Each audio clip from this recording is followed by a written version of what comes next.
So you've created a MyBrainPop account with your teacher. This is just a little overview to let you know what you can expect when you are in your MyBrainPop account. Notice I am logged into this MyBrainPop account as a student named Sally Derrick. I know that because you see the login name here. And you'll notice that this screen looks like typical BrainPop screens that you've been logged into in the past. The difference in logging in with the school account versus logging in with your personal account is this. Logging in with your personal account gives the system the ability to track your data, to track your performance, so that you can go back at any time and see how you did on quizzes. Not only can you go back and use this as a formative tool now, but your teacher can also use this as he or she's making instructional plans for your class. They can use this tool to go back and look at tests that you did well on, but more importantly, to find tests that you did not do well on so that they can plan instruction accordingly. So you'll notice a couple of new areas here, mainly this MyBrainPop section. If a teacher makes an assignment for you via MyBrainPop, this is where you will go to locate that assignment. Before we go there, I want you to also understand this though. At any point in time, you can go self-select a video out of here. So if a teacher says go find a video on plate tectonics and watch it, you can actually do that, and at the end of that, when you take the quiz, you have the option to submit it to the teacher. So you can submit things to your teachers via BrainPop without them making a formal assignment. And you'll see that at the end of each quiz or activity that you complete. If an assignment has been made though, you're going to want to click on MyBrainPop. So you click on MyBrainPop and you get a screen that looks like this. It's going to pop up in a timeline view. Your timeline view is just a historical look at everything you've done in the MyBrainPop login. So this is Sally Derrick's login, and you can see she's done several things over the past couple of weeks. She's taken a quiz on similes and metaphors on February the 5th at 4:44. She did not do too well on that as she scored a 0. If Sally wanted to go back and look at that, she could click here and view it, or she can click here. This is how she knows that it's submitted. You'll notice that this one, the digital etiquette activity, doesn't have a grade. That's because this was an activity and not a quiz.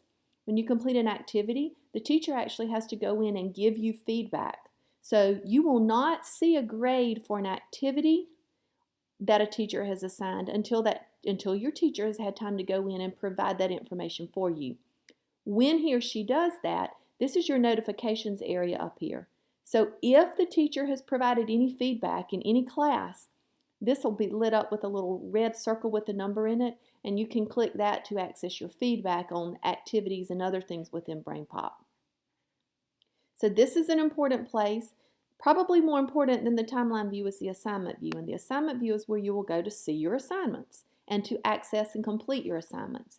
You'll notice it's marked off in two sections, overdue and then upcoming.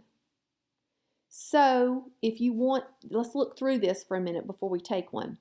This is a digital etiquette movie. This is just the movie. There's no expectation for you to take the quiz because you don't see the word quiz. This is just watching a movie, just watching a movie. The important thing about these is the teacher will know if you completed this. On the teacher website, she will be able to see if you actually completed this by simply watching the movie.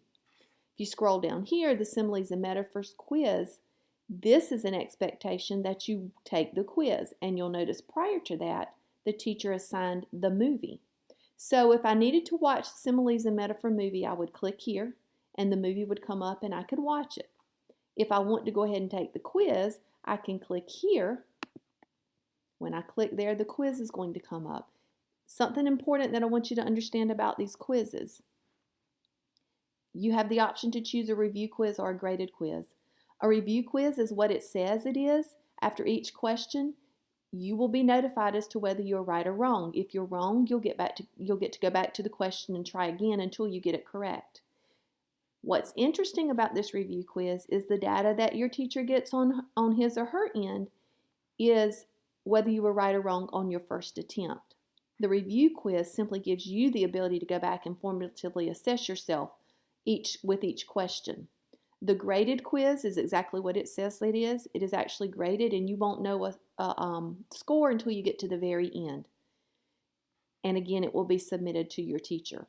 It's also important to notice within MyBrainPop, if you are in multiple classes with under your one login, if you're in a math class and a science class and a social studies class and an English class, at the end of each assignment, it will ask you possibly who you want to submit that to, and you'll need to choose the appropriate class when that happens, depending on whether your teacher's assigned it or you've actually self-searched and found it that way.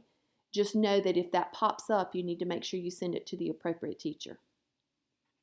And again, this is what your MyBrainPop screen looks like. Hope you enjoy using MyBrainPop, and I hope you'll use it formatively so that you can go back and review your performance at any time.